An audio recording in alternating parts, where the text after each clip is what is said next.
These are going to be random for you. Yeah. All right. Number one, what is the most encouraging thing that you see happening in the church right now?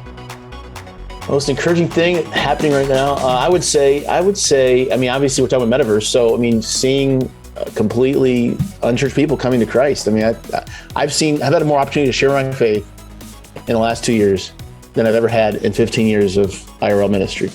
That's pretty cool. All right. Number two, you're stranded on a desert island. Take 3 things. What are they? Well, gotta as a pastor, gotta say the Bible, right? Gotta say the Bible. Okay.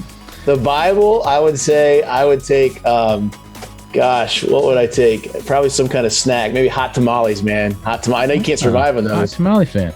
Maybe you could survive, but I love hot tamales. I'd probably take music, some kind of, some of my favorite bands for sure.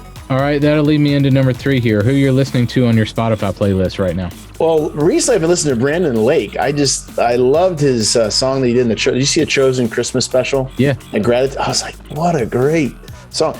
So and we're not in the same sphere, but I really love his heart and his music. But I also love all kinds of music. I love Screamo, Christian Screamo, For Today. Okay. Oh my goodness, I love their heart. Lots of stuff. I like 21 Pilots, trying to be culturally relevant, I guess. But okay. All right, number 4, what is something that we should all be paying more attention to? Oh my. Well, I suppose I'm going to be preaching on Revelation. Okay. Coming up here, which the Lord was like pressing that on my heart, and I'm like, no, Lord, I don't want to. You are. I think, and I'm not. I come from a pretty context where that was talked about a lot back when I growing up, and I've kind of pulled away from that. I'm like, man, let's not get hung up on end time stuff.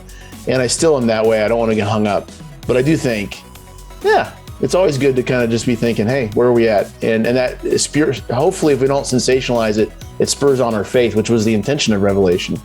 So I feel like things are just that we should just be watching. There's a lot of things that are just, every generation has that sense, but it feels different. Maybe it's just because at some point, the world just gets smaller. You can't just keep getting to that critical blow up point, right? Right. All these issues. Yep. All right, last one. What is one thing that you would say to a pastor or church that is considering metaverse worship experience options? What's one thing that they can start right now? Explore. Just go in there. I've had a ton of pastors come to our services just to check it out. That's great.